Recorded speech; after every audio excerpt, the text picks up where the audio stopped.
All right, you guys, let's talk about finishing touches and things that can be considered for craftsmanship. You can see there's a bunch of clay blobs and stuff that are out there. Like a common thing that creates this can be the incising tool, our barbecue skewer, right? So maybe we don't want to incise everything. Maybe using the hoop tool or a carving tool might give a neat effect or a similar effect than what we already had. So here I'm decorating this bunny, trying to give it some texture, like it's hopping through. And when you are working on your piece, it still might look like it's chunky or you've got too much going on. So what are your options? There are a couple of things that you can do that might make you happier when it comes to including texture yet not having chunks everywhere. So option number one, using a paintbrush. And whatever you use, make sure it's clean. So if you're gonna use a barbecue skewer, make sure it's clean. If you're gonna use these paintbrushes, make sure they're clean. Before I use this, I washed it off under the sink. Using a smaller brush gets you smaller details or can get in between small areas. Like in here, I can take my paintbrush and I can hide that line or I can smooth out this area. But what you'll notice is it becomes less effective as the paintbrush gets dirty. So a lot of times I will just wipe it off on my paper towel as I'm working. Now, some of these chunks were in the way, so taking a paintbrush, or maybe at this time I need a bigger paintbrush, to just kind of smooth and knock off those extra pieces, because if it's sharp right now, after the firing, it will be even more sharp.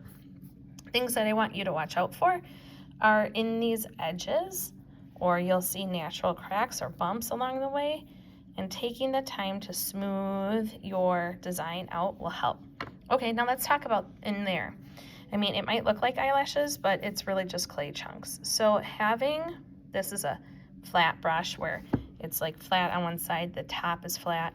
Those are really nice for anytime you have lines, like in between the toes, I can just kind of sweep in there, or because it's bigger, I can do more area at the same time. Using this smaller brush, if I pull it to a point, it's a round brush, will allow me to get some fine detail and will maybe even allow me there. I just was able to scoop that out. I like having water near me or a wet paper towel to just kind of be able to go in there. Another thing you could use is slip to kind of smooth that out. Look, there's clay chunks on the toes. Taking the time to do that, going in the toes, just makes your project look so much more professional. Okay, things that you can also consider when working on your project. Taking a sponge and water container and squeezing all the water out will allow you to be able to do the sides or the edges quicker, especially if your project is larger than the one that I'm demonstrating on. You might enjoy using that. And your name, even on the back, you can see how I used that barbecue skewer again, and it got kind of messy. Not that I grade the back of your artwork, but things that you can do, or another way that you can do your name or your initials is sometimes I have to go over it once to clean it up and then rewrite it and smooth it out. That might be something that you might just want to do. Or we have stamps. Like I'll have a station where you can do your initials. My initials are Jean Moore, so JM, and I can just put my J and my M. I gotta push it down just a little bit better than I did. There. So those are things that you can do to do your final craftsmanship clean up on whatever project you just were working on. All right, good luck.